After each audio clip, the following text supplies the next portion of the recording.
Kukira dia hanya wanita perebut laki orang. Tapi saat kulihat akta kelahirannya, jantungku nyaris berhenti.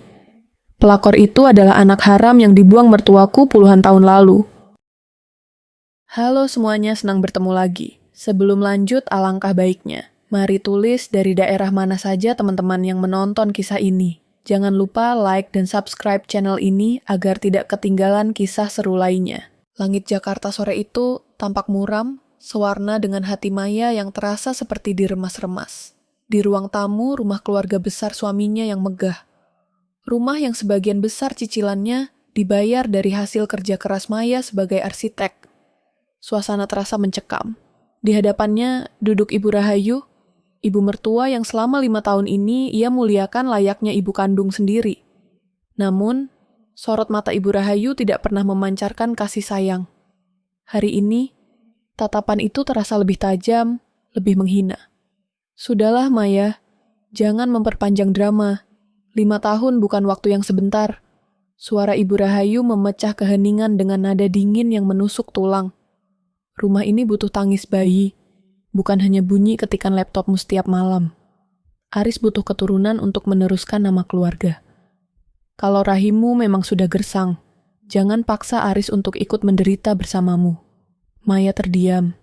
Jemarinya bertautan di atas pangkuan hingga buku jarinya memutih. Di samping ibunya, Aris, laki-laki yang dahulu berjanji akan menjaganya dalam suka dan duka, hanya menunduk, asyik memainkan ponselnya seolah pembicaraan ini sama sekali tidak melibatkan masa depan rumah tangga mereka. Tidak ada pembelaan, tidak ada genggaman tangan yang menguatkan. Aris yang pengecut telah sepenuhnya menjadi boneka ibunya. Ibu tahu saya sudah berusaha, Bu. Suara Maya bergetar, namun ia berusaha menjaga martabatnya. Kita sudah ke dokter. Semua hasil menyatakan kami berdua sehat. Mungkin memang belum waktunya. Belum waktunya, atau memang kau yang dikutuk? Potong Ibu Rahayu kasar.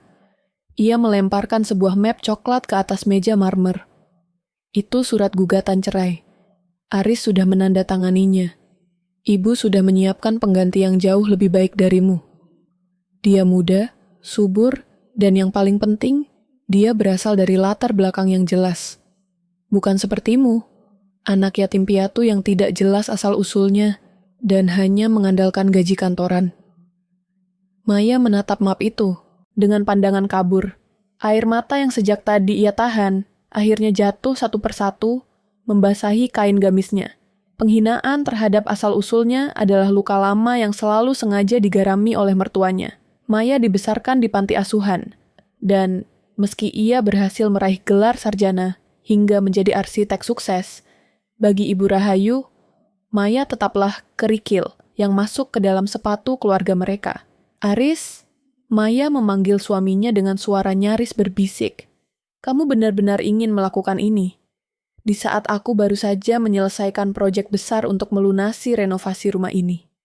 Aris akhirnya mendongak, namun tidak ada penyesalan di matanya. Hanya ada kelelahan dan ketidakpedulian. Ibu benar, Maya. Aku bosan dengan tekanan ini. Aku butuh suasana baru. Lagi pula, Shinta sudah siap memberikan apa yang tidak bisa kamu berikan. Kami akan menikah bulan depan. Segera setelah masa idahmu selesai nanti. Hati Maya terasa patah, hancur berkeping-keping hingga tak bersisa. Ternyata, selama ia bekerja lembur hingga pagi demi memastikan dapur rumah ini tetap mengepul dan cicilan mobil Aris tetap lancar, suaminya justru sedang merajut kasih dengan wanita lain di bawah restu ibunya sendiri. Nama Shinta disebut dengan begitu mudahnya, seolah-olah wanita itu sudah menjadi bagian dari keluarga ini sejak lama. Penindasan tidak berhenti di situ. Ibu Rahayu bangkit berdiri, berjalan mendekati Maya dengan angkuh. Dan satu lagi, Maya, jangan harap kau bisa membawa apapun dari rumah ini. Semua perhiasan yang Aris berikan, baju-baju bermerek yang kau beli dengan uang bersama, tinggalkan semuanya. Kau datang ke sini hanya membawa koper kecil, maka pergilah dengan cara yang sama. Maya menatap ibu mertuanya dengan tatapan yang kini berubah. Bukan lagi ketakutan, melainkan kekosongan yang amat dalam. Ia menyadari bahwa pengabdiannya selama ini hanyalah kesia-siaan. Ia dianggap mesin uang, sekaligus pelayan yang bisa dibuang kapan saja saat masanya dianggap habis. Baik, kata Maya pelan, namun tegas. Ia menghapus air matanya dengan punggung tangan. Kalau itu yang kalian inginkan, aku akan pergi. Tapi ingat satu hal, Bu Rahayu, Aris, roda itu berputar. Apa yang kalian tanam hari ini, akan kalian tuai dengan bunga yang sangat pahit. Ibu Rahayu tertawa meremehkan. Suara tawanya menggema di ruang tamu yang dingin itu. Silahkan pergi Maya, bawa bicaramu yang sok bijak itu ke jalanan. Kita lihat seberapa lama kau bisa bertahan tanpa nama besar keluarga kami. Maya berdiri, membalikkan badan tanpa menoleh lagi. Di kepalanya, ia tidak lagi memikirkan kesedihan. Ia mulai menghitung setiap rupiah yang ia keluarkan untuk rumah ini, setiap bukti transfer yang ia simpan, dan setiap penghinaan yang harus dibayar tuntas. Ia mungkin sedang ditindas sekarang, namun mereka lupa bahwa seorang arsitek tahu persis bagaimana cara meruntuhkan sebuah bangunan hingga ke fondasinya, termasuk bangunan kebohongan keluarga ini. Langkah Maya terdengar mantap meninggalkan rumah itu. Sementara di belakangnya, Ibu Rahayu dan Aris sudah mulai membicarakan tentang pesta pernikahan mewah yang akan segera digelar. Mereka tidak tahu bahwa hari itu adalah awal dari kehancuran yang mereka susun sendiri. Maya berdiri di trotoar depan gerbang rumah megah yang baru saja memuntahkannya. Ia hanya membawa satu koper kecil, persis seperti tuntutan ibu mertuanya. Di dalam koper itu tidak ada perhiasan mewah atau baju desainer. Hanya ada pakaian kerja, laptop, dan kumpulan dokumen penting yang selama ini ia simpan di brankas pribadinya. Baginya, martabat tidak bisa dibungkus dengan kain sutra, dan kebenaran tidak bisa dibeli dengan berlian. Malam itu, Maya menginap di sebuah hotel melati yang sederhana. Ruangannya sempit dan berbau pembersih lantai yang tajam, sangat kontras dengan kamar tidurnya yang luas dan beraroma lavender di rumah Aris. Namun, untuk pertama kalinya dalam 5 tahun, Maya merasa bisa bernafas tanpa merasa dadanya sesak oleh tuntutan Ibu Rahayu. Ia membuka laptopnya. Sebagai seorang arsitek, Maya memiliki kebiasaan mencatat segala sesuatu dengan sangat detail, termasuk aliran keuangan rumah tangganya. Selama ini, ia sengaja membiarkan Aris memegang kendali atas beberapa rekening atas nama bersama untuk menjaga harga diri suaminya yang hanya seorang manajer menengah di sebuah perusahaan logistik. Namun, Maya tidak bodoh. Ia memiliki akses mirroring ke semua transaksi tersebut. Mari kita lihat seberapa jauh kalian bersenang-senang di atas keringatku, bisik Maya pada kesunyian kamar hotel. Jarinya menari di atas trackpad. Matanya menyipit saat melihat rentetan transaksi dalam 3 bulan terakhir. Ada penarikan tunai dalam jumlah besar secara berkala di sebuah ATM dekat daerah pinggiran kota yang kumuh. Daerah yang sama sekali tidak pernah dikunjungi Aris untuk urusan pekerjaan. Lebih mencurigakan lagi, ada pembayaran rutin ke sebuah klinik bersalin swasta atas nama Shinta Amala. Shinta, Maya mengeja nama itu. Ada rasa getir yang muncul, namun rasa ingin tahunya jauh lebih besar. Maya kemudian teringat sesuatu. Sekitar 1 tahun yang lalu, Ibu Rahayu pernah meminta uang dalam jumlah besar, hampir 100 juta rupiah, dengan alasan untuk donasi pembangunan panti asuhan di kampung halamannya. Karena menghormati mertuanya, Maya memberikannya tanpa bertanya banyak. Namun kini, setelah dihina sebagai anak yatim piatu yang tak jelas asal-usulnya, Maya merasa ada yang janggal. Ia mulai menelusuri nama Shinta Amala di media sosial. Tidak sulit menemukannya. Shinta adalah wanita muda yang cantik. Usianya mungkin baru awal 20-an. Di akun Instagramnya, Shinta sering mengunggah foto-foto kemewahan. Tas bermerek, makan siang di hotel bintang 5, dan yang paling mengejutkan adalah foto sebuah mobil city car baru. Maya membeku. Ia mengenali plat nomor mobil itu. Itu adalah mobil yang seharusnya menjadi hadiah ulang tahun pernikahan mereka. Namun Aris bilang, dealer membatalkan pesanan karena stok habis. Ternyata mobil itu berpindah tangan ke Shinta. Namun, ada satu detail yang membuat bulu kuduk Maya berdiri. Di salah satu unggahan lama Shinta, Terdapat foto masa kecil wanita itu bersama seorang wanita parubaya yang wajahnya ditutupi stiker. Namun, latar belakang foto itu adalah sebuah teras rumah tua dengan model tegel kunci yang sangat spesifik. Maya sangat mengenali pola itu. Itu adalah pola tegel di rumah masa kecil Ibu Rahayu di sebuah desa di Jawa Tengah. Rumah yang pernah mereka kunjungi sekali saat awal pernikahan. Kenapa Shinta bisa berada di rumah masa kecil Ibu Rahayu? Gumam Maya. Keinginan untuk menangis kini sepenuhnya hilang, digantikan oleh adrenalin yang berpacu. Maya menyadari bahwa ini bukan sekadar perselingkuhan biasa. Ada sesuatu yang jauh lebih gelap di balik pemilihan Shinta sebagai calon istri Aris. Mengapa Ibu Rahayu begitu gigih menjodohkan putranya dengan Shinta? Mengapa wanita yang begitu memuja darah biru dan asal-usul yang jelas, seperti Ibu Rahayu, bisa menerima wanita muda dari latar belakang yang tidak jelas untuk menggantikan Maya? Maya meraih ponselnya, menghubungi seorang rekan lama yang bekerja sebagai detektif swasta spesialis kasus domestik. Halo Doni, ini Maya. Aku butuh bantuanmu untuk melacak latar belakang seseorang. Namanya Shinta Amala. Aku ingin tahu siapa orang tuanya, di mana dia lahir, dan apa hubungannya dengan Ibu Rahayu. Ujar Maya dengan suara dingin dan tenang. Maya, kamu serius? Bukannya kamu sedang menyiapkan perayaan ulang tahun pernikahan? Suara Doni terdengar terkejut di seberang telepon. Perayaan itu sudah berubah menjadi pemakaman, Don.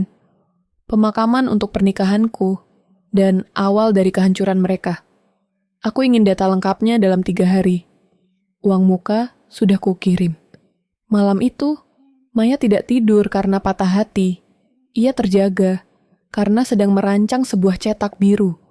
Bukan cetak biru gedung perkantoran, melainkan rencana sistematis untuk mengambil kembali semua yang telah dirampas darinya. Ia akan mengikuti permainan Ibu Rahayu. Ia akan membiarkan mereka mempersiapkan pernikahan itu sesuka hati. Ia akan membiarkan mereka merasa menang di atas awan, karena Maya tahu semakin tinggi seseorang terbang karena kesombongan, semakin hancur tulang-tulangnya saat jatuh membentur bumi kenyataan. 3 hari berlalu sejak Maya keluar dari rumah Aris. Alih-alih meratapi nasib di kamar hotel, ia telah memindahkan seluruh operasinya ke sebuah apartemen studio milik sahabat lamanya yang sedang berada di luar negeri. Di dinding apartemen itu, kini tertempel skema yang menyerupai dana proyek besar. Namun isinya bukan struktur bangunan, melainkan struktur pengkhianatan. Doni, detektif swasta kepercayaannya, datang membawa sebuah amplop coklat tebal.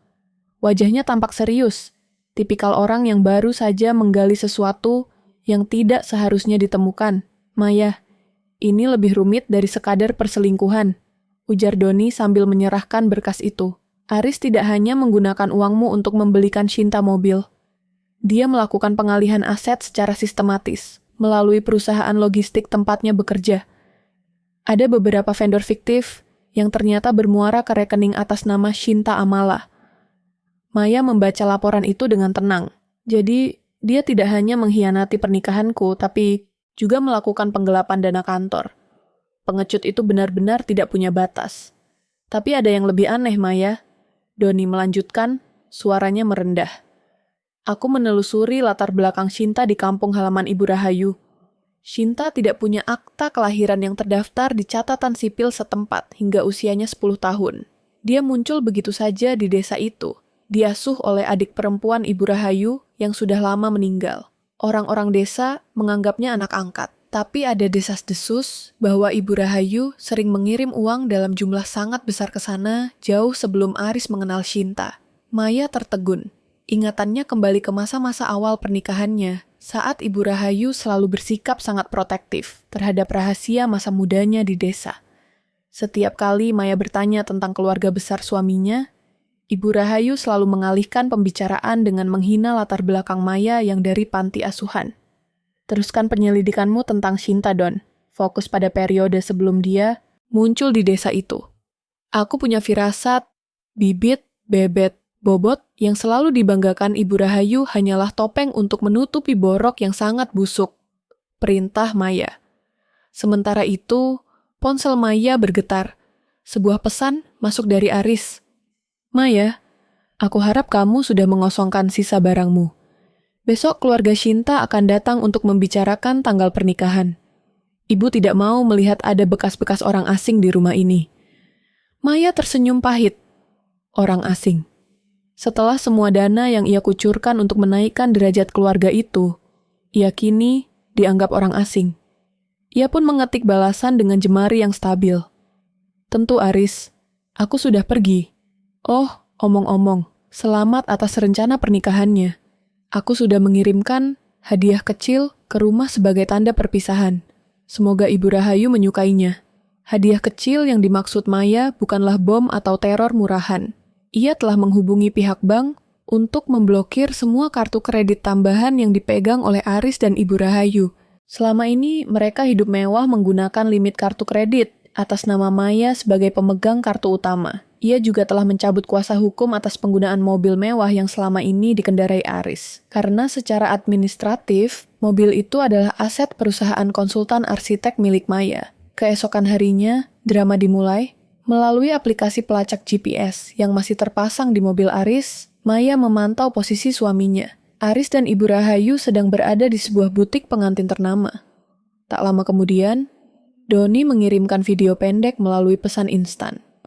Doni berada di lokasi untuk memantau. Di video itu, terlihat Aris sedang panik di depan kasir butik. Wajah Ibu Rahayu yang biasanya angkuh, tampak memerah padam karena malu di depan Shinta dan beberapa staf butik. Kartu kredit mereka ditolak berkali-kali. Ini baru permulaan, Aris. Kalian ingin merayakan kemewahan? Silahkan, tapi gunakan uang kalian sendiri, jika memang ada. Gumam Maya sambil menyesap kopinya. Namun, kepuasan Maya terusik saat Doni mengirimkan satu file foto tambahan.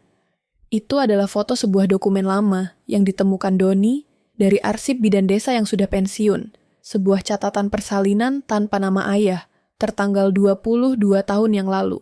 Nama ibunya? Rahayu Ningsih. Jantung Maya berdegup kencang. Jika Rahayu Ningsih adalah Ibu Rahayu dan Shinta lahir 22 tahun yang lalu tanpa nama ayah yang jelas, lalu siapa sebenarnya Shinta bagi Ibu Rahayu? Dan mengapa Ibu Rahayu begitu berambisi menikahkan Shinta dengan Aris anak kandungnya sendiri? Tidak mungkin. Maya menutup mulutnya dengan tangan. Ini bukan lagi melodrama, ini adalah kegilaan. Pola-pola dalam pikirannya mulai menyatu. Maya menyadari bahwa ia bukan sekadar korban perselingkuhan, tapi ia sedang berdiri di depan pintu sebuah skandal besar yang bisa menghancurkan nama baik keluarga yang sangat diagungkan oleh Ibu Rahayu. 1 minggu setelah pengusirannya, Maya tidak lagi terlihat seperti wanita malang yang menangis di trotoar. Ia berdiri di depan cermin apartemennya, mengenakan setelan blazer berwarna merah menyala, warna keberanian, warna peringatan. Ia tahu bahwa hari ini adalah acara pertunangan resmi Aris dan Shinta yang diadakan secara tertutup di rumah yang masih menjadi sengketa itu. Ponselnya terus berdering. Aris meneleponnya puluhan kali, diikuti pesan-pesan penuh makian dari Ibu Rahayu. Pemblokiran kartu kredit dan penarikan fasilitas mobil di butik tempo hari benar-benar telah mempermalukan mereka di depan keluarga besar Shinta. Maya, kamu benar-benar keterlaluan, teriak Aris saat Maya akhirnya mengangkat telepon. Ibu sampai pingsan karena malu. Bagaimana bisa kamu memblokir kartu itu di saat kami sedang bertransaksi penting? Kamu ingin membalas dendam dengan cara murahan begini. Maya terkekeh kecil. Suara yang terdengar asing bahkan di telinganya sendiri. Murahan, Aris? Bukankah yang murahan adalah orang yang membiayai pernikahan barunya menggunakan kartu kredit mantan istrinya? Aku hanya mengembalikan segalanya ke tempat yang seharusnya. Jika kamu merasa mampu menghidupi istri baru, buktikan dengan kantongmu sendiri. Cukup, Maya. Datang ke rumah sekarang, atau aku akan melaporkanmu atas pencurian dokumen perusahaan. Ancam Aris sebelum menutup telepon. Maya hanya tersenyum. Ia memang berniat datang, tapi bukan karena takut akan ancaman Aris yang kosong. Ia datang untuk memasang pancang pertama dari rencana penghancurannya. Ketika Maya tiba di rumah itu, suasana tampak sibuk. Janur kuning belum melengkung, tapi dekorasi bunga-bunga mahal yang entah dibayar pakai uang siapa lagi sudah menghiasi ruangan. Ibu Rahayu duduk di kursi kebesarannya, tampak pucat, namun tetap berusaha terlihat elegan dengan kebaya mahalnya. Di sampingnya, Shinta tampak gelisah, memilin-milin ujung kainnya. Mau apa kamu kesini? Sudah kubilang, jangan injakkan kaki kotormu di lantai ini lagi. Ibu Rahayu langsung menyelak begitu melihat Maya masuk. Maya berjalan dengan tenang. Suara langkah sepatunya yang beradu dengan lantai marmer terdengar seperti detak jam kematian. Ia meletakkan sebuah map biru di atas meja, tepat di depan Ibu Rahayu dan Shinta. Saya hanya ingin mengantarkan berkas pengosongan rumah, karena rumah ini atas nama perusahaan saya, dan kalian sudah tidak memiliki hubungan hukum dengan saya. Saya memberikan waktu 3 hari untuk pindah. Jika tidak, pihak keamanan akan datang menjemput barang-barang kalian. Ucap Maya datar, wajah Aris merah padam. Rumah ini milikku, Maya. Aku yang mencicilnya. Cicilan yang berasal dari rekening bersama yang 90% saldonya masuk dari bonus proyek-proyekku, Aris. Jangan lupa, sertifikatnya atas nama firma arsitekturku. Secara hukum, kamu hanya penyewa yang menunggak, balas Maya telak. Ibu Rahayu bangkit, tangannya gemetar. Kamu pikir kamu bisa menang dengan gertakan ini? Aris akan segera menikah dengan Shinta. Keluarga Shinta adalah orang terpandang di desa kami. Kami tidak butuh rumah ini. Maya menatap Shinta dalam-dalam. Shinta tampak membuang muka, menghindari kontak mata. Orang terpandang ya, Bu. Menarik sekali. Omong-omong tentang desa, saya baru saja mendapatkan cerita yang sangat menarik dari seorang bidan tua di sana.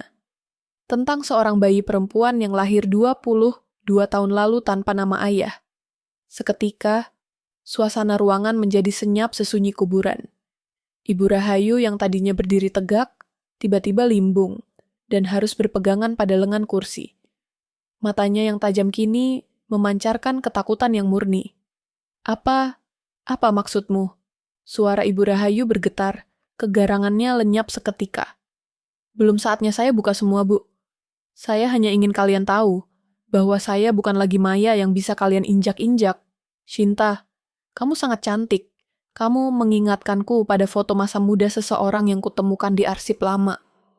Maya mendekat ke telinga Shinta dan berbisik.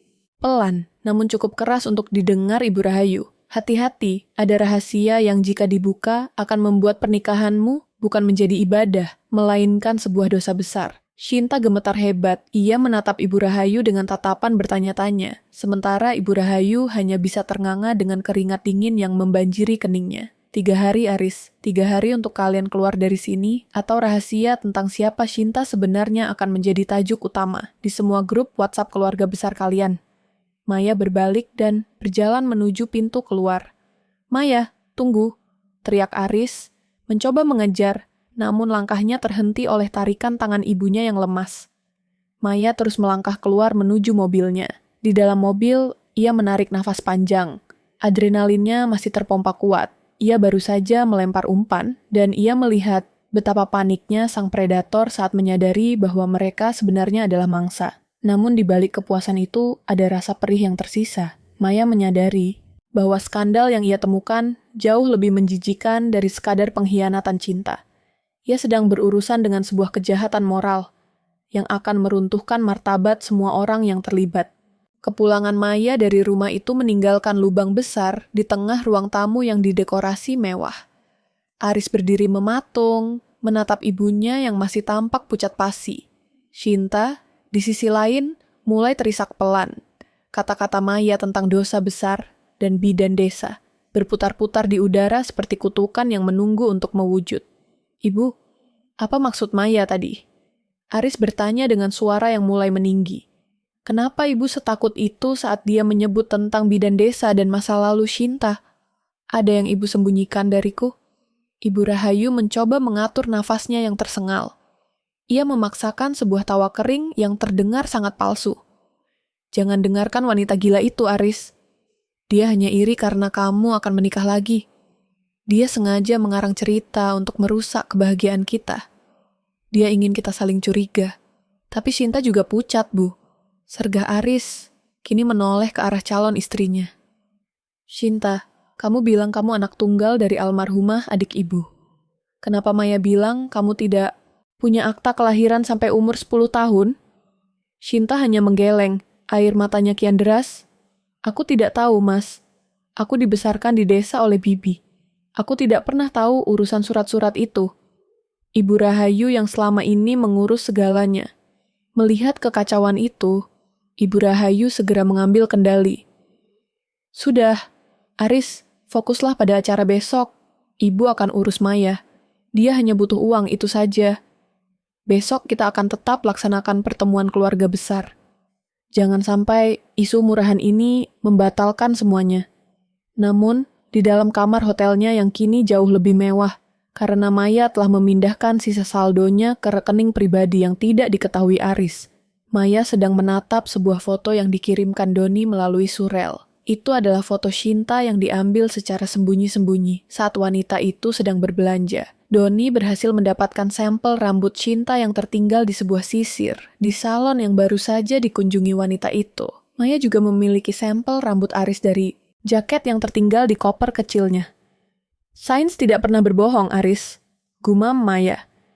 Ia telah mengirimkan kedua sampel itu ke laboratorium swasta untuk tes DNA perbandingan. Bukan untuk membuktikan mereka saudara kandung, melainkan untuk membuktikan hubungan yang lebih mengejutkan lagi. Malam itu, Maya menerima telepon dari nomor yang tidak dikenal. Saat diangkat, terdengar suara isakan Shinta di ujung sana. Mbak Maya, tolong katakan, padaku apa yang Mbak tahu? Bisik Shinta. Suaranya gemetar, penuh ketakutan. Aku selalu merasa ada yang aneh dengan cara Ibu Rahayu menatapku. Dia terlalu baik, tapi juga terlalu mengontrol. Seolah-olah aku ini barang miliknya. Maya menarik napas panjang. Ia merasa iba, namun ia harus tetap pada rencananya. Shinta, kamu hanya bidak dalam permainan catur Ibu Rahayu. Jika kamu ingin tahu kebenarannya, temui aku besok pagi di kafe dekat stasiun. Bawa buku imunisasi masa kecilmu jika kamu masih menyimpannya. Aku tahu bibimu menyimpannya di kotak tua di desa. Aku memilikinya. Ibu Rahayu pernah menyuruhku membakarnya, tapi aku menyimpannya diam-diam karena itu satu-satunya kenangan tentang ibu asuhku. Jawab Shinta lirih. Keesokan paginya, pertemuan rahasia itu terjadi. Shinta datang dengan mata sembab. Ia menyerahkan sebuah buku tua yang sudah menguning. Maya membukanya dan matanya tertuju pada kolom nama ibu kandung. Di sana, sebuah nama telah dihapus dengan cairan pengoreksi tip X. Namun jika diterawang di bawah cahaya, masih terlihat guratan pena yang membentuk nama. Rahayu Ningsih. Maya memejamkan mata. Teori gilanya terbukti. Shinta bukanlah keponakan Ibu Rahayu. Shinta adalah anak kandung Ibu Rahayu yang dibuang ke desa untuk menutupi aib masa muda wanita ningrat itu. Demi menjaga nama baik dan ambisinya menikahi ayah Aris yang kaya raya saat itu. Shinta, dengarkan aku baik-baik. Maya menggenggam tangan Shinta yang dingin. Ibu Rahayu bukan bibimu. Dia ibu kandungmu. Dan Aris, laki-laki yang akan kamu nikahi itu, dia adalah kakak kandungmu satu ibu. Dunia seolah berhenti berputar bagi Shinta. Ia jatuh terduduk, wajahnya putih kapas. Jadi, pernikahan ini adalah incest, Shinta. Ibu Rahayu ingin kalian menikah agar rahasia ini terkubur selamanya, dan agar kekayaan keluarga tetap berada di lingkaran darahnya sendiri, tanpa peduli bahwa itu adalah dosa paling menjijikan di mata Tuhan dan manusia. Jelas Maya dengan nada penuh penekanan. Maya tahu, inilah pemicu perubahan yang sesungguhnya. Ia tidak hanya akan menghancurkan finansial mereka, ia akan meruntuhkan seluruh tatanan moral yang selama ini diagung-agungkan Ibu Rahayu. Sekarang, kamu punya pilihan, Shinta. Ikut denganku dan bongkar ini semua, atau kamu membiarkan dirimu masuk ke dalam neraka yang diciptakan oleh ibumu sendiri. Kafe yang tadinya tenang itu mendadak terasa menyesakan bagi Shinta. Kebenaran yang baru saja diungkapkan Maya seperti hantaman godam yang menghancurkan seluruh dunianya. Ia menatap buku imunisasi itu dengan pandangan kosong, menyentuh bekas guratan nama Rahayu Ningsih yang tersembunyi di balik lapisan cairan pengoreksi. Bagaimana bisa seorang ibu setega ini? Bisik Shinta, suaranya nyaris hilang. Dia membuangku saat bayi, lalu memungutku kembali hanya untuk dijadikan alat penutup aibnya. Dan Mas Aris, dia kakakku sendiri. Maya menatap Shinta dengan empati. Namun pikirannya tetap tajam sebagai seorang perencana. Ibu Rahayu terobsesi pada citra sempurna. Baginya, kamu adalah noda hitam di masa mudanya yang harus diubah menjadi aset. Dengan menikahkanmu dengan Aris, dia memastikan tidak ada orang luar yang masuk ke keluarganya. Tidak ada yang akan menggali masa lalunya. Dan harta keluarga akan tetap aman. Apa yang harus kulakukan, Mbak? Tanya Shinta putus asa. Besok adalah acara pengajian dan doa bersama di rumah itu, bukan? Seluruh keluarga besar dari pihak almarhum ayah Aris akan datang. Mereka adalah orang-orang yang sangat menjunjung tinggi moralitas. Maya tersenyum tipis, sebuah senyum yang mengandung rencana besar. Kita akan memberikan mereka pertunjukan yang tidak akan pernah mereka lupakan. Shinta, aku butuh keberanianmu. Malam harinya, rumah besar itu kembali sibuk. Aris tampak sangat bersemangat. Baginya, pernikahan dengan Shinta adalah simbol kemenangan atas Maya yang ia anggap terlalu dominan dan tidak bisa memberikan keturunan. Ia tidak tahu bahwa ia sedang berjalan menuju tepi jurang. Ibu Rahayu, sementara itu, tampak gelisah. Sejak kepulangan Shinta dari berbelanja siang tadi, gadis itu terus mengurung diri di kamar. Namun, Ibu Rahayu mencoba menepis kekhawatirannya. Ia yakin kontrolnya atas Shinta sangat kuat. Aris, pastikan semua catering sudah siap. Besok paman-pamanmu dari Jogja akan datang. Kita harus tunjukkan bahwa keluarga ini tetap solid, meskipun baru saja ada sampah yang kita buang. Ujar Ibu Rahayu sambil melirik sinis ke arah foto pernikahan Aris dan Maya yang sudah diturunkan dan diletakkan di dekat tempat sampah. Aris tertawa. Tenang saja, Bu. Semua sudah diatur. Maya pasti sedang menangis meratapi nasibnya di kontrakan sempit sekarang. Kenyataannya, Maya sedang duduk di sebuah kantor pengacara ternama. Di depannya terdapat tumpukan dokumen legal. Gugatan pembatalan hibah aset, laporan penggelapan dana perusahaan oleh Aris, dan yang paling krusial, sebuah amplop putih tertutup rapat dari laboratorium DNA. Semuanya sudah siap, Maya? Tanya pengacaranya. Sudah, saya ingin ini menjadi kehancuran total, bukan hanya secara finansial, tapi secara sosial. Saya ingin mereka merasakan bagaimana rasanya menjadi orang asing di tengah keluarga mereka sendiri, persis seperti yang mereka lakukan pada saya selama 5 tahun. Jawab Maya dengan nada dingin. Keesokan paginya, acara pengajian dimulai. Tenda putih bersih terpasang di halaman. Suara lantunan doa menggema melalui pengeras suara. Para kerabat dan tetangga terpandang hadir dengan pakaian muslim terbaik mereka. Ibu Rahayu duduk di barisan depan dengan wajah sumringah. Merasa rencananya hampir mencapai garis finish. Namun, di tengah-tengah acara, sebuah mobil mewah berwarna hitam berhenti tepat di depan gerbang. Bukan hanya satu, tapi 2 mobil. Dari mobil pertama, turun Maya, tampak anggun dan berwibawa dengan tunik putih, bersih dan kerudung yang senada. Di belakangnya, 2 orang pria berseragam petugas pengadilan, dan seorang petugas kepolisian ikut melangkah masuk. Suasana doa yang tadinya khusyuk mendadak riuh dengan bisik-bisik tamu. Ibu Rahayu berdiri, wajahnya memerah. Maya, berani-beraninya kamu datang mengacau di acara suci ini. Petugas, usir wanita ini, teriak Ibu Rahayu. Aris juga ikut berdiri, mencoba menghadang Maya. Maya, kamu sudah benar-benar gila? Pergi dari sini. Maya tidak gentar. Ia berjalan ke arah pengeras suara di depan, mengabaikan makian Aris. Dengan tenang, ia mengambil mikrofon. Maaf mengganggu momen berharga ini. Suara Maya terdengar jernih dan berwibawa melalui pengeras suara, membungkam seluruh hadirin. Saya datang bukan untuk merusak doa, tapi untuk mencegah sebuah malapetaka besar yang akan menimpa keluarga ini. Sebelum pernikahan ini dilanjutkan, ada sebuah kebenaran yang harus kalian semua ketahui. Maya menoleh ke arah mobil kedua yang baru saja terbuka. Dari sana, Shinta keluar sambil terisak, memegang sebuah map besar. Di sampingnya berdiri Doni, yang membawa sebuah proyektor portabel. Ibu Rahayu, Maya menatap mertuanya dengan tatapan tajam yang membuat wanita tua itu gemetar. Apakah ibu ingin saya yang membacakan hasil tes DNA ini di depan seluruh keluarga besar? Atau ibu ingin mengakui sendiri siapa sebenarnya Shinta Amala di hadapan semua orang?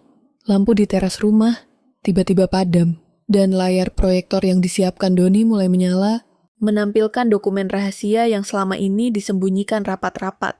Layar proyektor yang dipasang Doni kini memancarkan gambar yang sangat jernih di dinding teras rumah yang putih. Seluruh tamu undangan, mulai dari Paman Aris yang merupakan pensiun pejabat, hingga para tetangga yang selama ini memuja Ibu Rahayu, terpaku menatap layar tersebut. Gambar pertama yang muncul adalah pemindaian buku imunisasi tua dengan nama ibu kandung, yang dihapus diikuti oleh foto akta kelahiran Shinta yang baru saja diterbitkan ulang melalui bantuan jalur hukum Maya. Apa-apaan ini? Matikan! Aris, matikan layarnya! Teriak Ibu Rahayu histeris. Wajahnya yang semula anggun kini tampak beringas karena ketakutan. Aris mencoba menerjang Doni untuk merampas proyektor tersebut. Namun petugas kepolisian yang dibawa Maya segera menghalangi langkahnya. Harap tenang, Pak. Kami di sini untuk memastikan tidak ada keributan fisik, ujar petugas itu dengan nada tegas. Maya kembali berbicara melalui mikrofon. Suaranya tetap stabil, meskipun tangannya sedikit bergetar karena emosi yang tertahan. Hadirin sekalian, saya berdiri di sini bukan sebagai mantan istri yang sakit hati. Saya berdiri di sini sebagai seorang wanita yang ingin menyelamatkan martabat keluarga ini dari sebuah dosa besar yang direncanakan dengan sangat rapi oleh Ibu Rahayu. Maya menunjuk ke layar yang kini menampilkan grafik hasil tes DNA perbandingan. Di layar ini, Anda bisa melihat hasil perbandingan DNA antara Shinta Amala dan Ibu Rahayu Ningsih. Hasilnya menunjukkan probabilitas 99,9% bahwa Shinta Amala adalah anak biologis dari Rahayu Ningsih. Gumam riuh rendah seketika meledak di antara para tamu. Astagfirullah, jadi Shinta itu anak kandung Bu Rahayu? Bisik seorang bibi Aris dengan wajah syok. Itu fitnah. Maya mengedit dokumen itu. Dia ingin menghancurkan namaku karena dia mandul. Ibu Rahayu berteriak dengan suara melengking, mencoba menutupi kebenaran dengan serangan personal. Namun, Maya belum selesai. Ia memberikan kode kepada Shinta.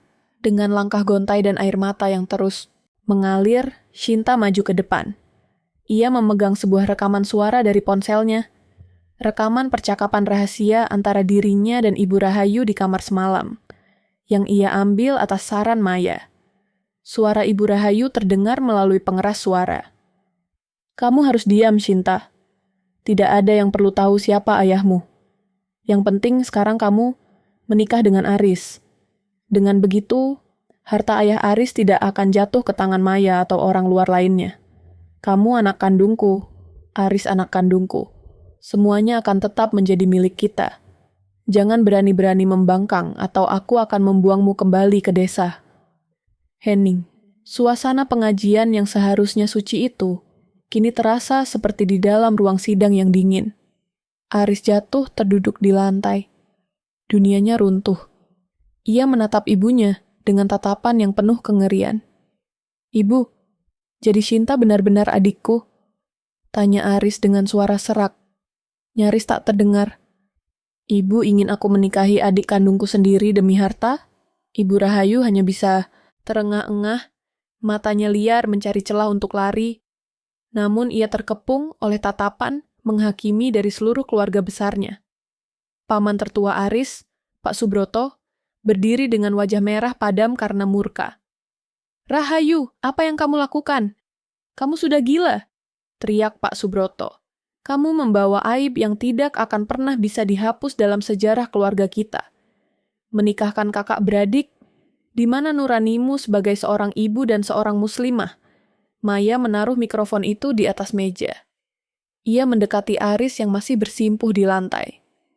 Aris, kamu bilang aku orang asing di rumah ini. Tapi orang asing inilah yang menyelamatkanmu dari perzinaan abadi.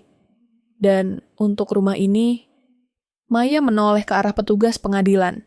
Silahkan laksanakan tugas Anda. Petugas pengadilan maju dan menyerahkan surat penyitaan aset.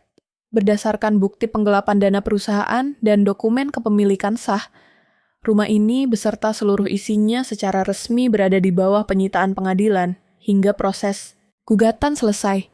Semua penghuni diminta mengosongkan tempat ini dalam waktu 1/24 jam.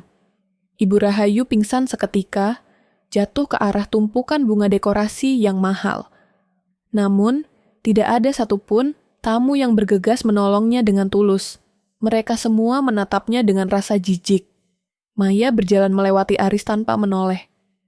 Di pintu gerbang, ia berhenti sejenak, menghirup udara sore yang kini terasa jauh lebih bersih. Ini adalah awal dari rising action yang sesungguhnya. Ia baru saja meruntuhkan reputasi mereka. Namun ia belum mengambil kembali hak materinya secara penuh. "Mari kita pulang, Shinta," ajak Maya lembut kepada gadis muda yang kini sudah tidak punya siapa-siapa lagi itu. "Mulai hari ini, kamu tidak akan pernah lagi menjadi budak rahasia siapapun." Malam setelah pengajian yang berubah menjadi tragedi itu, rumah megah tersebut terasa seperti kuburan yang dingin. Listrik di beberapa bagian rumah sudah dipadamkan sebagai simbol penyitaan. Ibu Rahayu, yang baru saja sadar dari pingsannya, duduk meringkuk di sudut sofa beludruma, sementara Aris mondar-mandir seperti singa yang terluka.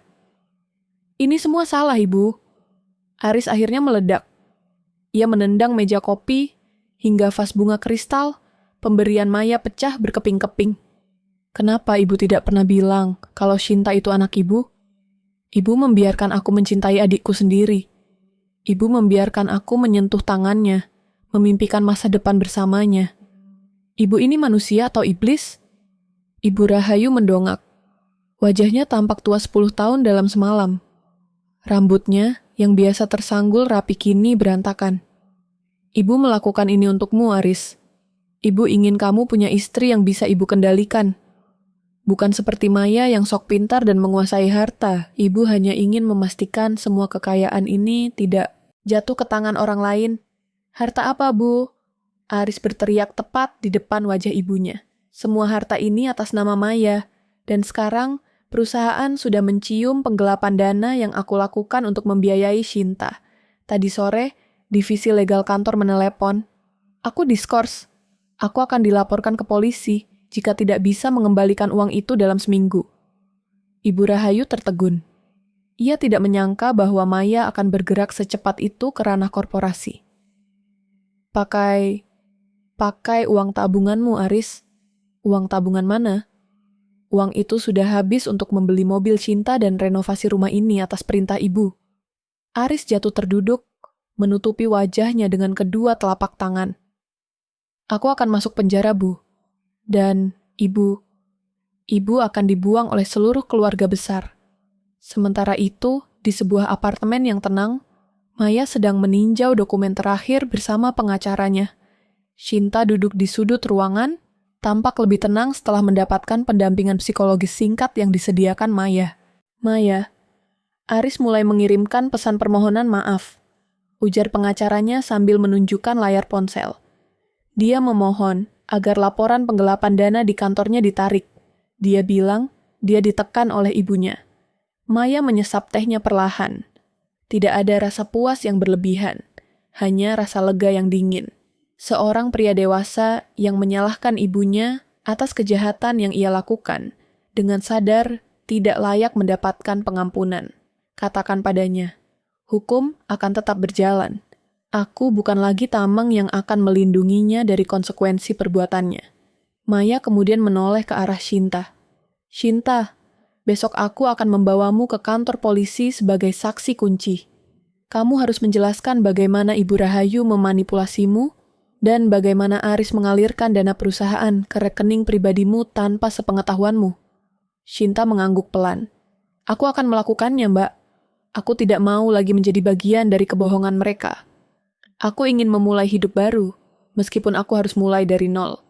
"Kamu tidak akan mulai dari nol sendirian," kata Maya tegas. "Sebagai arsitek, aku tahu cara membangun kembali sesuatu yang sudah runtuh. Tapi sebelum itu, Kita harus memastikan tanahnya bersih dari sisa-sisa rayap. Keesokan paginya, kejutan berikutnya datang bagi Aris. Saat ia mencoba menyalakan mobilnya untuk pergi mencari pinjaman uang, 2 orang pria berseragam kepolisian sudah berdiri di depan gerbang rumahnya. Saudara Aris, kami dari kepolisian sektor Jakarta Selatan. Anda dilaporkan atas dugaan penggelapan dana dalam jabatan oleh PT Cipta Ruang Arsitektur. Harap ikut kami ke kantor untuk pemeriksaan lebih lanjut. Aris menoleh ke arah jendela rumah, berharap ibunya akan keluar dan membelanya seperti biasa.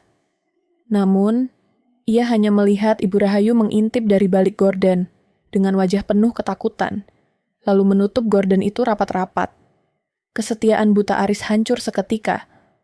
Ia menyadari bahwa di saat sulit, ibunya, orang yang ia bela habis-habisan hingga menceraikan Maya, hanya peduli pada keselamatan dirinya sendiri.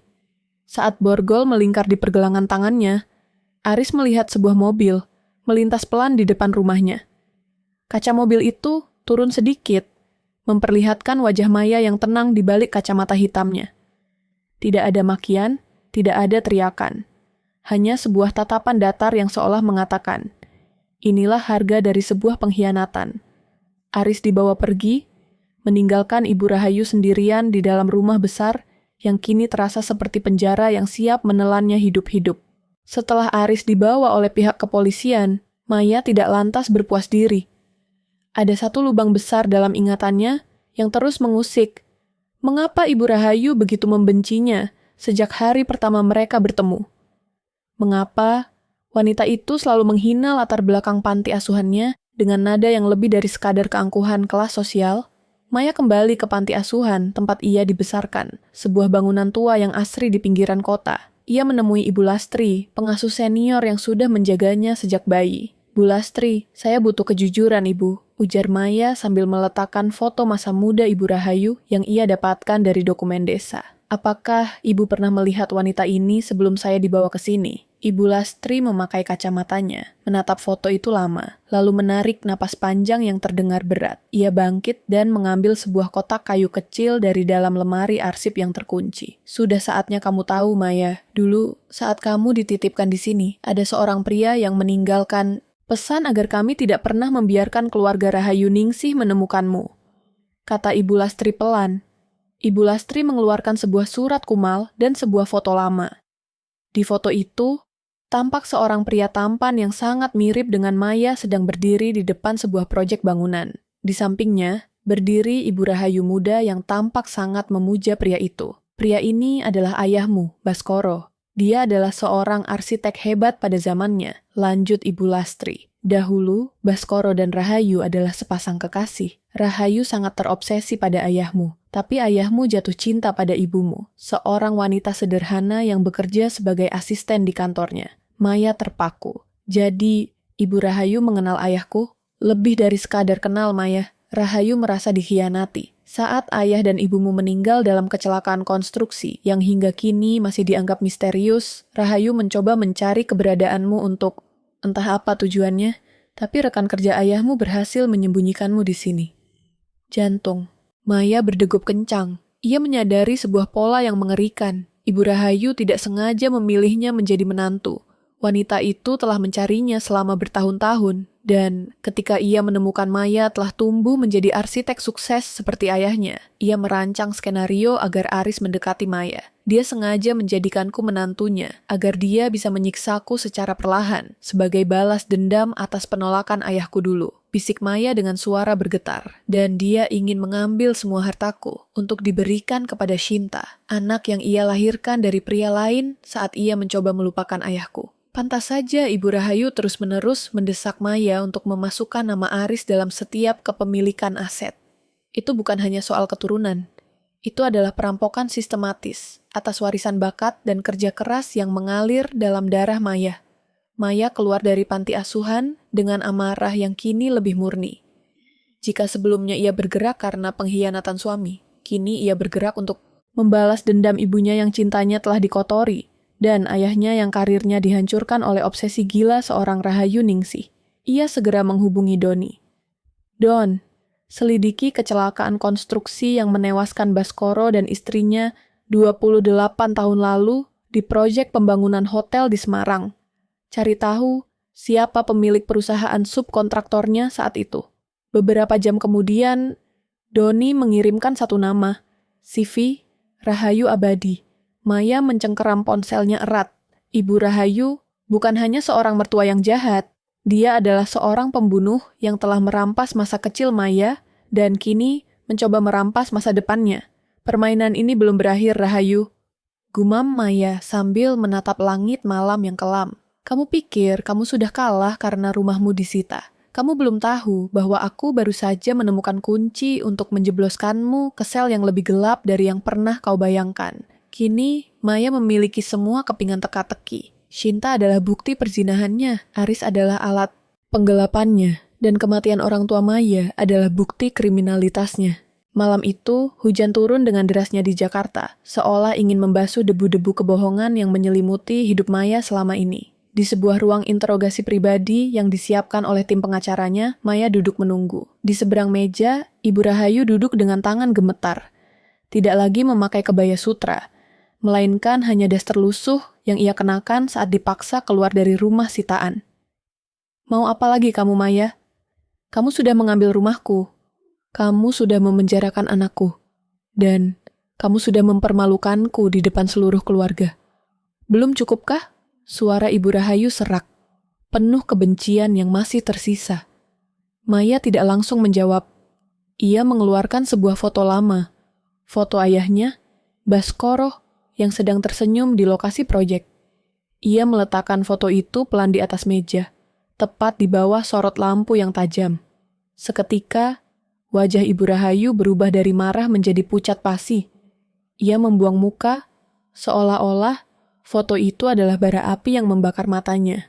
Namanya Baskoro, Bu, arsitek berbakat yang hidupnya hancur karena obsesi seorang wanita. Suara Maya tenang, namun bergetar oleh emosi yang sangat dalam. Ibu selalu menghinaku sebagai anak panti asuhan yang tidak jelas asal-usulnya. Padahal, ibu tahu persis siapa aku. Ibu sengaja mencariku, memantau karier, dan mengirim Aris untuk mendekatiku. Hanya agar ibu bisa merampas apa yang tidak bisa ibu dapatkan dari ayahku, bukan? Ibu Rahayu bungkam, namun nafasnya mulai memburu. Doni sudah menemukan catatan subkontraktor di Semarang, Bu. CV Rahayu Abadi, perusahaan milik keluarga ibu yang menangani struktur perancah di proyek ayahku. Perancah yang tiba-tiba roboh tepat saat ayah dan ibuku sedang melakukan inspeksi.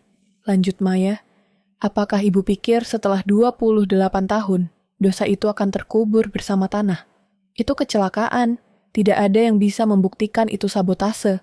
Teriak Ibu Rahayu tiba-tiba. Suaranya melengking di ruangan yang sempit itu. Maya tersenyum dingin. Memang sulit membuktikannya setelah puluhan tahun. Tapi, saya punya sesuatu yang jauh lebih segar. Laporan penggelapan dana yang dilakukan Aris atas perintah ibu untuk menutupi kerugian perusahaan ibu di masa lalu. Ternyata, ibu menggunakan uang proyek-proyekku bukan hanya untuk Shinta, tapi untuk membayar hutang nyawa kepada mantan mandor proyek Semarang yang selama ini memeras ibu, kan? Ibu Rahayu terhenyak.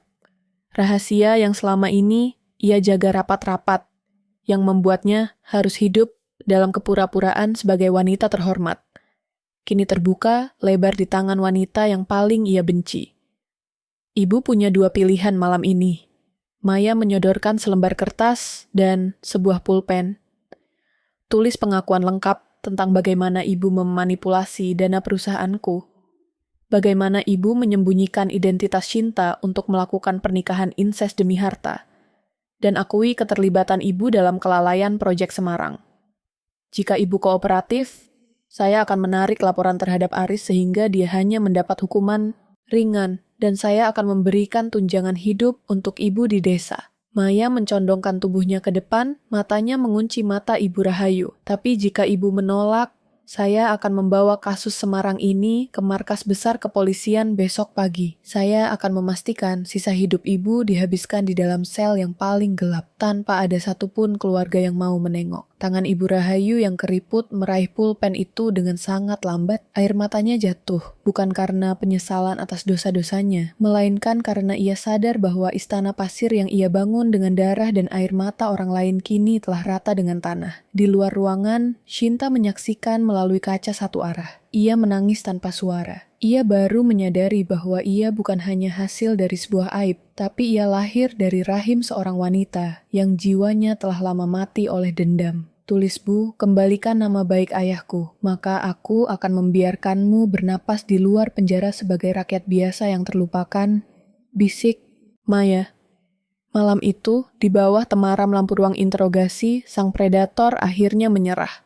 Pena itu mulai menari, menorehkan pengakuan yang akan mengakhiri kejayaan palsu keluarga Rahayu Ningsih selamanya.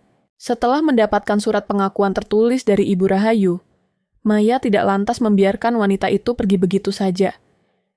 Ia tahu bahwa bagi seseorang yang sangat memuja citra sosial seperti Ibu Rahayu, hukuman penjara mungkin tidak seberapa dibanding dengan penghinaan di depan orang-orang yang selama ini memujanya. Pagi itu, di depan rumah kontrakan sempit, di pinggiran kota tempat Ibu Rahayu menumpang sementara, sebuah truk besar berhenti. Di bak truk itu tertumpuk puluhan kotak seserahan mewah. Kotak-kotak yang tadinya disiapkan untuk pernikahan Aris dan Shinta. Ada kain sutra, tas bermerek, sepatu mahal, hingga perangkat perhiasan yang dibeli menggunakan uang Maya. Warga sekitar yang penasaran mulai berkerumun. Ibu Rahayu keluar dengan wajah pucat, mencoba menghalangi para petugas yang mulai menurunkan kotak-kotak itu ke jalanan yang becek. Apa-apaan ini? Kenapa dibawa ke sini? Teriak Ibu Rahayu panik. Tak lama kemudian, sebuah mobil sedan hitam berhenti.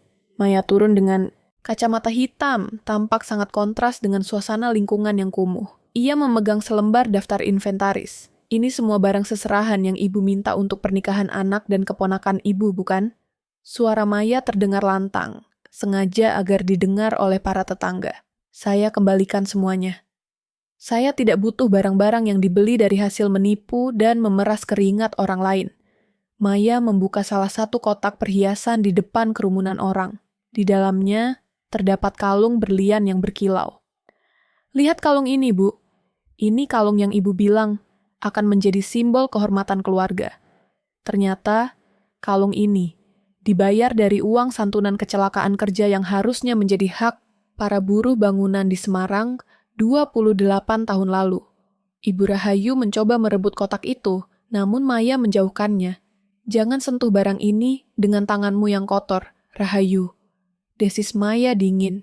Semua barang ini sudah saya bekukan nilainya secara hukum. Saya hanya mengantarkannya ke sini agar semua orang tahu bahwa di balik penampilan ningratmu, kamu hanyalah seorang pencuri yang tega menikahkan anak kandungmu sendiri demi menutupi hutang-hutang dosamu. Gumam kaget dan cemoohan mulai terdengar dari warga sekitar. Astagfirullah, teganya. Menikahkan kakak adik demi harta? Pantas saja diusir dari rumah mewahnya. Ibu Rahayu jatuh terduduk di atas tanah yang kotor, menangis histeris sambil memeluk salah satu kotak seserahan yang kini tak ada harganya lagi. Ia yang biasanya memandang rendah orang miskin, kini menjadi tontonan dan bahan hinaan di tengah pemukiman padat penduduk. Maya kemudian mengeluarkan sebuah amplop kecil dari sakunya. Dan ini ada tambahan hadiah untukmu. Tiket kereta api satu arah ke desa asalmu. Shinta sudah memutuskan untuk tetap bersamaku dan membantu proses hukum. Aris akan tetap di penjara untuk mempertanggungjawabkan perbuatannya. Kamu sendirian, Rahayu. Persis seperti apa yang kamu lakukan padaku saat kamu mengusirku dengan satu koper kecil. Maya memberikan isyarat kepada petugas untuk meninggalkan semua barang itu berserakan di jalan. Ia tidak peduli jika barang-barang itu dijarah atau rusak terkena hujan. Baginya, melihat Ibu Rahayu merangkak di tanah, mencoba menyelamatkan kain-kain sutranya dari lumpur, adalah pemandangan karma yang paling adil. Selamat menikmati sisa hidupmu dengan bayang-bayang Baskoro dan semua orang yang telah kau hancurkan, Rahayu. Ucap Maya sebelum masuk kembali ke mobilnya. Saat mobil mulai melaju, Maya melihat dari spion bagaimana Ibu Rahayu dikerumuni massa yang kini menatapnya dengan rasa jijik, bukan lagi hormat. Beban yang selama 5 tahun ini menghimpit pundak Maya seolah luruh seketika. Namun, ia tahu ini belum benar-benar selesai. Karma fisik sudah terlaksana. Kini, tinggal keadilan hukum yang harus ia kawal hingga ketukan palu terakhir. Di kursi belakang, Shinta hanya terdiam menatap keluar jendela. Ia telah memilih untuk memihak kebenaran. Meskipun itu berarti harus melihat ibu kandungnya sendiri hancur lebur. Ruang kunjungan di rumah tahanan itu berbau apek. Campuran antara aroma disinfektan murah dan keputusasaan. Aris duduk di balik sekat kaca dengan seragam oranye yang tampak kedodoran di tubuhnya yang kini kian kurus. Wajah yang dulunya klimis dan penuh percaya diri itu kini kuyu, dengan lingkaran hitam tebal di bawah matanya. Saat melihat Maya masuk, Aris langsung menempelkan telapak tangannya ke kaca. Matanya berkaca-kaca dengan ekspresi yang sangat memelas. "Maya, terima kasih sudah mau datang. Aku tahu kamu masih punya hati." Suara Aris terdengar pecah melalui lubang kecil di sekat tersebut. Maya duduk dengan tenang, meletakkan tas tangannya di pangkuan. Ia tidak membalas tempelan tangan Aris di kaca. Tatapannya sedatar permukaan danau di pagi hari. "Aku datang bukan karena peduli, Aris. Aku datang untuk memastikan kamu menandatangani surat pengalihan sisa saham di firma hukum kita secara sukarela, agar proses persidangan penggelapan dana ini tidak perlu berlarut-larut." Aris menarik napas panjang. Air matanya mulai jatuh. "Maya, aku mohon, cabut laporannya. Aku melakukan semuanya karena tekanan ibu. Kamu tahu sendiri bagaimana ibu kalau sudah mau sesuatu, aku tidak bisa menolak. Aku ini korban juga, Maya. Aku dikelabui soal Shinta. Aku dijadikan mesin uang oleh ibu." "Korban?" potong Maya dengan nada rendah namun tajam. Seorang pria berusia 30 tahun, yang dengan sadar memalsukan tanda tangan istrinya, dan mentransfer uang perusahaan ke rekening selingkuhannya bukan disebut korban, Aris. Itu disebut kriminal. Tapi kita punya kenangan, Maya. Aris mulai meracau, mencoba membangkitkan nostalgia. "Ingat saat kita berdua memulai semuanya dari nol di kontrakan kecil? Ingat saat aku menunggumu lembur setiap malam? Aku masih mencintaimu, Maya. Cinta itu hanya pelarian karena aku merasa tidak berguna di depan kesuksesanmu. Maafkan aku. Beri aku satu kesempatan lagi. Kita bisa mulai dari awal setelah semua ini selesai." Maya menatap suaminya, pria yang pernah ia puja, dan menyadari betapa dangkalnya karakter manusia di hadapannya.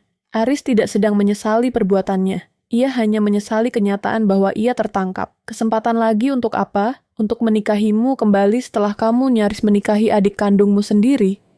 Maya menggeleng pelan. "Aris, cinta yang kamu katakan itu sudah mati saat kamu membiarkan ibumu mengusirku seperti sampah. Kenangan yang kamu sebutkan itu sekarang hanyalah tumpukan sampah di mataku." Maya menyodorkan dokumen melalui celah di bawah kaca. "Tanda tangani ini. Jika kamu kooperatif, pengacaraku akan meminta hakim untuk mempertimbangkan hukuman minimal karena kamu telah membantu mengembalikan aset perusahaan. Tapi jika tidak, aku akan memastikan jaksa menggunakan tuntutan maksimal atas penggelapan dalam jabatan dan pencucian uang." Aris menatap dokumen itu dengan tangan gemetar. Ia menyadari bahwa pesona dan kata-kata manisnya tidak lagi memiliki kekuatan di depan Maya. Maya yang sekarang adalah arsitek yang telah merancang dinding perlindungan yang tidak bisa ditembus oleh manipulasi murahan. "Kamu benar-benar sudah berubah, Maya. Kamu jadi dingin dan tidak punya perasaan," bisik Aris sambil meraih pulpen. "Aku tidak berubah, Aris. Aku hanya sedang mencerminkan kembali apa yang kalian ajarkan padaku tentang arti sebuah keluarga," jawab Maya tegas. Setelah Aris menandatangani dokumen itu, Maya berdiri tanpa menunggu Aris selesai berbicara. Ia berjalan keluar dari ruang tahanan, tanpa menoleh sedikit pun ke arah pria yang memanggil-manggil namanya dari balik kaca. Di luar gedung tahanan, Maya bertemu dengan Shinta, yang sedang menunggu di dalam mobil. Shinta tampak sedang membaca sebuah buku motivasi, mencoba menyembuhkan luka batinnya sendiri. "Bagaimana, Mbak?" tanya Shinta. "Dia sudah menandatanganinya. Aris tetaplah Aris. Dia akan selalu mencari jalan termudah untuk menyelamatkan kulitnya sendiri, ujar Maya sambil menyalakan mesin mobil. Sekarang kita fokus pada sidang Ibu Rahayu minggu depan. Itu akan menjadi penutup yang sesungguhnya dari bab gelap ini.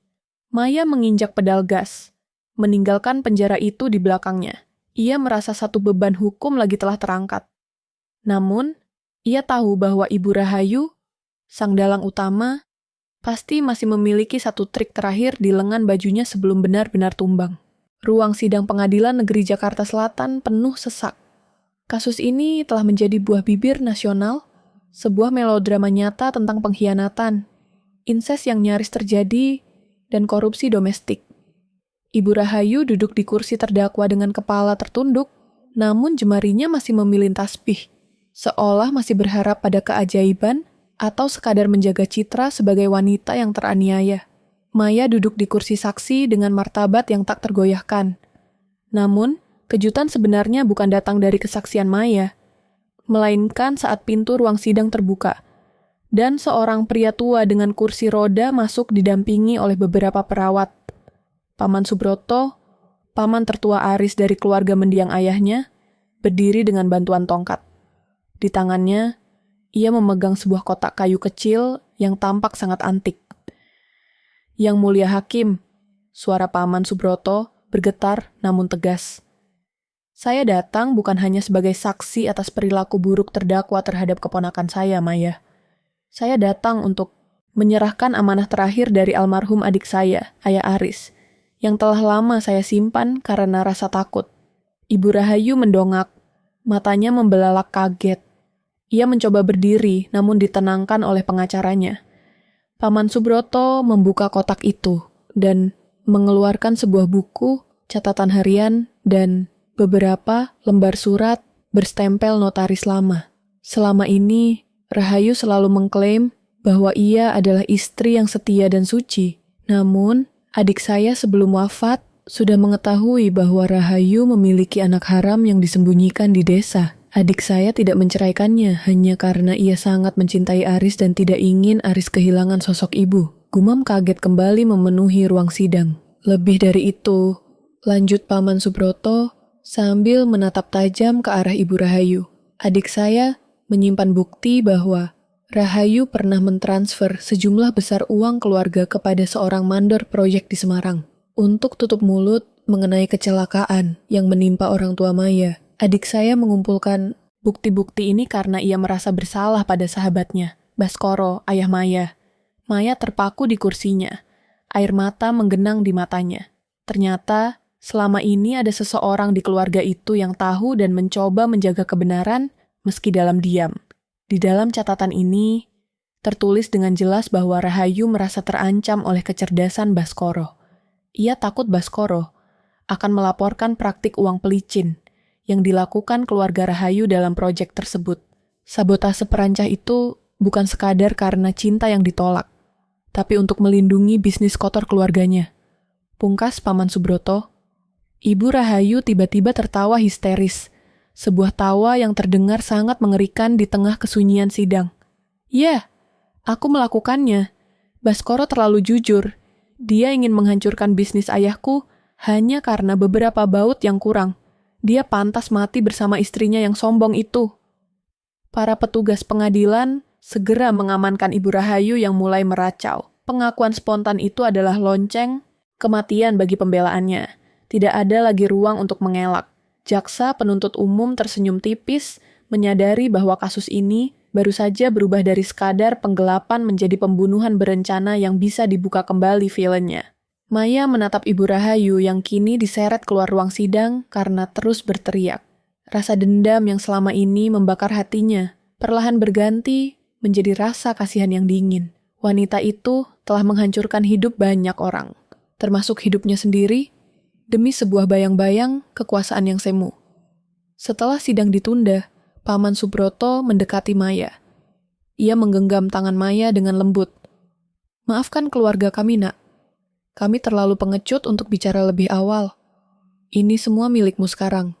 Ia menyerahkan kunci sebuah brankas tua yang berisi dokumen-dokumen penting milik mendiang ayah Maya, yang selama ini disembunyikan Rahayu. Maya memeluk paman tua itu. Di tengah kehancuran sebuah rumah tangga, ia justru menemukan kembali potongan-potongan keluarganya yang hilang. Terima kasih, Paman. Setidaknya sekarang, ayah dan ibu bisa beristirahat dengan tenang, bisik Maya. Maya keluar dari gedung pengadilan, disambut oleh cahaya matahari sore yang cerah. Shinta sudah menunggu di mobil, memberikan senyum kecil yang menguatkan. Mereka berdua adalah penyintas dari badai yang sama. Dan kini mereka siap melihat pelangi yang mulai muncul. 3 bulan setelah pengakuan histeris Ibu Rahayu di ruang sidang, palu hakim akhirnya diketuk dengan keras. Ibu Rahayu divonis hukuman penjara maksimal atas dakwaan berlapis, penggelapan dana, penipuan publik, dan konspirasi kriminal. Sementara itu, kasus kematian orang tua Maya di Semarang resmi dibuka kembali sebagai penyelidikan pembunuhan berencana, memastikan bahwa wanita itu tidak akan melihat dunia luar dalam waktu yang sangat lama. Aris pun tidak luput dari jerat hukum. Ia dijatuhi hukuman penjara atas penggelapan dana perusahaan, meskipun hukumannya lebih ringan karena sikapnya yang akhirnya kooperatif dalam mengembalikan aset. Maya berdiri di depan gedung kantor barunya, bukan lagi di bawah bayang-bayang nama besar keluarga Aris, melainkan dengan nama yang ia banggakan, Baskoro and Kobas Architects. Ia memutuskan untuk mengabadikan nama ayahnya sebagai bentuk penghormatan sekaligus pemulihan martabat yang sempat dicuri. Mbak Maya, tim desain sudah siap di ruang rapat. Suara Shinta membuyarkan lamunan Maya. Shinta kini tampak sangat berbeda. Ia tidak lagi memakai pakaian mencolok dan riasan tebal yang dulu dipaksakan oleh Ibu Rahayu. Ia mengenakan kemeja kerja yang rapi dengan semangat baru di matanya. Atas bantuan Maya, Shinta kembali melanjutkan pendidikannya di bidang administrasi bisnis sambil bekerja sebagai asisten manajer di firma Maya. Terima kasih, Shinta. Ayo kita mulai, ujar Maya dengan senyum tulus. Di dalam ruang rapat yang modern dan transparan, Maya menatap stafnya. Ia tidak lagi menjadi wanita yang bekerja lembur hanya untuk membayar hutang suami yang tidak tahu diri. Kini, setiap garis yang ia gambar di atas kertas kalkir adalah bentuk kemerdekaannya. Proyek kita kali ini bukan sekadar membangun gedung, kata Maya sambil membuka layar presentasi. Kita akan membangun kembali panti asuhan tempat saya dibesarkan. Saya ingin panti itu menjadi tempat yang paling aman bagi anak-anak yang kehilangan pegangan, agar mereka tidak perlu merasa tidak jelas asal-usulnya, seperti yang pernah dituduhkan kepada saya. Shinta mencatat setiap instruksi Maya dengan tekun. Baginya, Maya bukan sekadar mantan kakak ipar atau atasan. Maya adalah penyelamat yang menariknya keluar dari lubang dosa yang digali oleh ibu kandungnya sendiri. Sore harinya, Maya menerima sepucuk surat dari penjara. Surat itu dari Aris. Isinya penuh dengan permohonan maaf dan penyesalan. Menceritakan betapa ia merindukan masakan Maya dan suasana rumah mereka dulu. Aris bahkan meminta Maya untuk mengunjunginya sekali saja. Maya membaca surat itu tanpa ekspresi. Tanpa keraguan sedikit pun, ia merobek surat tersebut dan membuangnya ke tempat sampah. Masa lalu tidak perlu dikunjungi Aris. Ia hanya perlu dijadikan pelajaran. Gumam Maya. Kehidupan domestik yang dulunya penuh dengan intrik dapur mertua dan pengkhianatan suami, kini berganti dengan kesibukan yang produktif dan bermakna. Maya menyadari bahwa balas dendam terbaik bukanlah dengan terus membenci, melainkan dengan hidup jauh lebih sukses dan lebih bahagia daripada para penghancurnya. Ia juga mulai membuka diri. Paman Subroto sering berkunjung, membawa cerita-cerita tentang ayahnya yang belum pernah Maya dengar. Maya tidak lagi menjadi anak yatim piatu yang sendirian. Ia memiliki keluarga besar yang kini menghormatinya, bukan karena hartanya, melainkan karena keteguhan hatinya. Saat matahari terbenam di balik gedung-gedung tinggi Jakarta, Maya berdiri di balkon kantornya. Ia menghirup udara malam dengan dada yang lapang. Rasa sakit itu masih ada bekasnya, seperti fondasi bangunan tua. Namun di atasnya telah berdiri bangunan baru yang jauh lebih megah dan kokoh. Dinding penjara itu terasa dingin dan lembab, sangat kontras dengan kemewahan yang dulu selalu dipamerkan oleh Ibu Rahayu. Maya berjalan menyusuri lorong panjang dengan langkah yang tenang. Ia tidak datang untuk pamer kemenangan, juga tidak datang untuk mencaci. Ia datang untuk melakukan pembersihan, terakhir pada batinnya, sebelum benar-benar menutup buku masa lalunya. Di balik jeruji besi di ruang kunjungan khusus, Ibu Rahayu duduk dengan pakaian tahanan yang kusam. Rambutnya yang dulu selalu tersasak rapi kini memutih dan dibiarkan terurai berantakan. Matanya yang dulu tajam dan merendahkan, kini tampak kosong, menatap lantai semen yang retak. "Untuk apa kamu kesini? Mau tertawa?" Suara Ibu Rahayu terdengar parau, nyaris seperti bisikan hantu. Maya duduk di kursi kayu di depan jeruji itu. Ia menatap wanita di hadapannya, bukan lagi sebagai sosok mertua yang berkuasa, melainkan sebagai seorang kriminal yang malang. "Saya kesini untuk memberitahu ibu satu hal," ujar Maya pelan. "Panti asuhan tempat saya dulu tinggal sudah selesai direnovasi. Namanya sekarang Gria Baskoro. Di sana ada sebuah taman kecil yang saya dedikasikan untuk anak-anak yang dibuang oleh orang tua mereka, agar mereka tahu bahwa mereka tetap berharga." Ibu Rahayu tersentak sedikit mendengar kata dibuang. Ia tahu Maya sedang menyentil kenyataan tentang Shinta. "Ibu menghabiskan puluhan tahun untuk menghancurkan nama ayah saya dan mencoba mencuri hidup saya," lanjut Maya. "Tapi lihatlah sekarang, saya masih berdiri sebagai seorang Baskoro. Saya memiliki firma saya sendiri, saya memiliki martabat saya kembali, dan yang paling penting, saya memiliki kedamaian yang tidak akan pernah ibu rasakan." Ibu Rahayu tiba-tiba mendongak. Matanya berkaca-kaca oleh amarah yang sia-sia. "Kamu pikir kamu menang, Maya? Kamu sendirian. Aris di penjara, aku di sini. Kamu tidak punya siapa-siapa." Maya tersenyum. Sebuah senyuman yang penuh dengan ketenangan yang tulus. "Ibu salah. Saya tidak sendirian. Saya punya Shinta, yang sekarang saya anggap sebagai adik saya sendiri. Saya punya Paman Suproto dan keluarga besar ayah yang sekarang menerima saya. Justru ibulah yang sendirian. Di luar sana, nama Rahayu Ningsih sudah dianggap mati. Bahkan keluarga ibu di desa menolak untuk mengakui hubungan darah dengan ibu setelah tahu kasus pernikahan inses yang ibu rencanakan." Mendengar itu, Ibu Rahayu meraung kecil, tangannya mencengkeram jeruji besi. "Semua itu harta keluargaku, aku hanya ingin mempertahankannya. Harta yang dibangun di atas nyawa orang lain bukanlah warisan, Bu. Itu adalah kutukan," tegas Maya. Ia bangkit dari duduknya. "Ini adalah terakhir kalinya saya menemui ibu. Setelah ini, saya akan mencabut semua hak akses kunjungan saya. Ibu tidak akan pernah melihat saya, Aris atau Shinta lagi. Ibu akan menghabiskan sisa umur ibu hanya dengan dinding-dinding ini dan bayang-bayang dosa ibu sendiri." Maya mengeluarkan sebuah amplop kecil dan meletakkannya di atas meja petugas. Di dalam itu, ada foto-foto pembangunan panti asuhan. "Saya ingin ibu melihatnya setiap hari, agar ibu sadar bahwa kebaikan akan selalu menang atas dendam yang ibu pelihara." Saat Maya berbalik untuk pergi, Ibu Rahayu berteriak memanggilnya.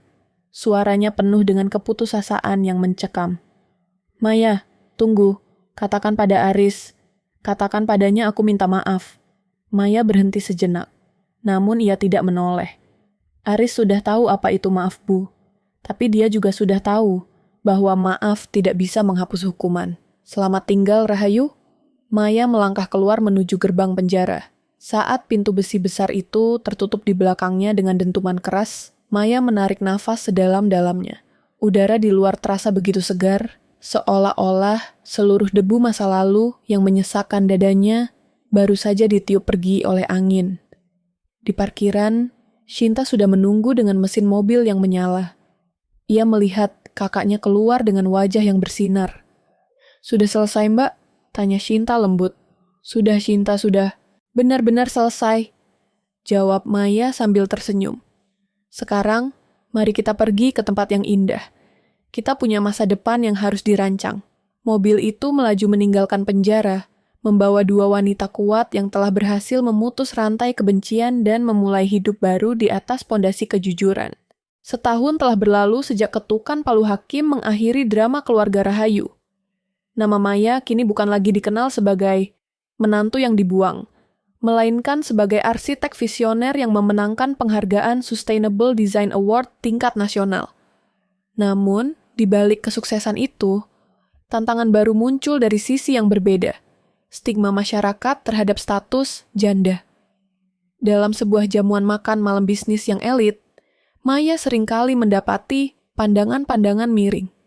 Beberapa istri pengusaha menatapnya dengan penuh kecurigaan, seolah-olah status lajangnya adalah ancaman bagi rumah tangga mereka. Hebat ya Bu Maya, sukses sendirian tanpa suami di sampingnya.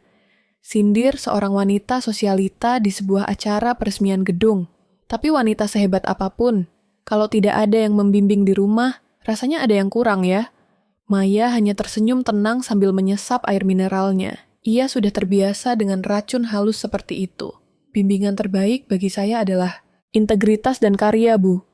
Lagi pula, jauh lebih baik berdiri tegak sendirian daripada bersandar pada bahu yang penuh dengan kebohongan. Jawaban tenang Maya itu membungkam lawan bicaranya. Namun, di tengah kerumunan itu, ada sepasang mata yang menatapnya dengan kekaguman yang tulus. Dia adalah Rangga, seorang pengembang properti muda yang dikenal idealis dan rendah hati. Rangga adalah orang yang sejak awal mendukung proyek panti asuhan Maya tanpa mencari publikasi. Jawaban yang luar biasa, Maya, ujar Rangga sambil menghampirinya. Saya selalu kagum bagaimana Anda mengubah reruntuhan menjadi sesuatu yang megah, baik itu bangunan maupun kehidupan. Maya menoleh. Ada rona tipis di pipinya. Terima kasih, Rangga. Anda banyak membantu dalam menyediakan material berkualitas untuk panti asuhan itu. Saya hanya membantu apa yang layak dibantu. Rangga menatap Maya dalam-dalam, bukan dengan tatapan nafsu atau dominasi, melainkan dengan rasa hormat.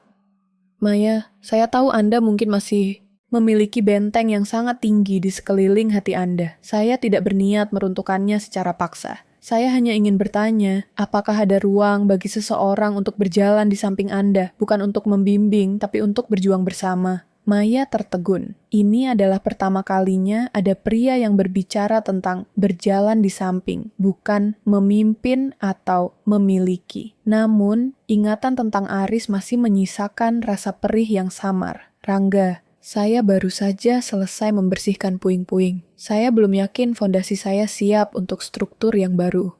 Jawab Maya jujur. Rangga tersenyum maklum. Seorang arsitek tahu bahwa fondasi butuh waktu untuk mengeras agar benar-benar kuat. Saya tidak terburu-buru. Saya akan menunggu hingga beton itu siap menyangga masa depan. Sementara itu, di sisi lain kota, Shinta juga menemukan kebahagiaannya sendiri. Ia menjalin hubungan dengan seorang relawan di panti asuhan, seorang guru sederhana yang mencintainya tanpa peduli pada masa. Lalunya yang kelam sebagai anak rahasia Ibu Rahayu. Shinta belajar bahwa ia tidak ditentukan oleh dosa orang tuanya, melainkan oleh kebaikan yang ia tabur sendiri. Maya melihat perkembangan Shinta dengan rasa bangga. Ia menyadari bahwa misi balas dendamnya dulu telah bermutasi menjadi misi penyembuhan. Ia tidak hanya membalas rasa sakitnya, ia telah menciptakan ekosistem di mana orang-orang yang terluka bisa pulih kembali. Suatu sore, Maya duduk di kantornya, menatap sertifikat tanah panti asuhan yang kini telah sepenuhnya legal atas nama yayasan. Ia teringat kata-kata Ibu Rahayu tentang orang asing. Aku memang orang asing di keluargamu, Rahayu, bisik Maya pada angin sore yang masuk melalui jendela. Tapi aku adalah tuan rumah di hidupku sendiri. Maya meraih ponselnya dan mengirim pesan singkat kepada Rangga. Ada pameran arsitektur akhir pekan ini. Apakah Anda ingin melihat bagaimana desain masa depan dimulai? Langkah kecil itu adalah kemenangan terbesar Maya. Ia tidak lagi membiarkan masa lalu memenjarakan masa depannya. Ia adalah wanita yang merdeka, yang tahu kapan harus membangun tembok dan kapan harus membuka pintu. 3 tahun telah berlalu sejak badai pengkhianatan itu mereda. Pagi ini, komplek Gria Baskoro tampak meriah. Suara tawa anak-anak memenuhi taman yang kini rimbun dengan pohon melati dan kemboja. Maya berdiri di podium kecil, bukan sebagai korban, melainkan sebagai sosok inspiratif yang baru saja menerima penghargaan pengabdian masyarakat. Hidup telah memberikan putusan akhirnya. Ibu Rahayu dikabarkan meninggal dunia dalam kesunyian sel isolasi setahun yang lalu, akibat komplikasi kesehatan dan depresi berat. Tidak ada upacara mewah. Tidak ada pelayat dari kalangan ningrat. Ia pergi sebagaimana ia memperlakukan orang lain, sebagai rahasia yang ingin dilupakan semua orang. Aris, yang baru saja menghirup udara bebas setelah mendapatkan remisi, kini hidup terlunta-lunta di sebuah kota kecil di luar Jawa. Tanpa harta, tanpa nama besar, dan tanpa kemampuan untuk bekerja keras, ia kini hanya menjadi buruh serabutan yang dihantui rasa bersalah setiap kali melihat wajah wanita yang mirip. Dengan Maya menoleh ke barisan depan. Shinta duduk di sana, menggendong bayi mungilnya, buah cintanya dengan suaminya yang sederhana namun tulus. Shinta telah sepenuhnya memaafkan dirinya sendiri.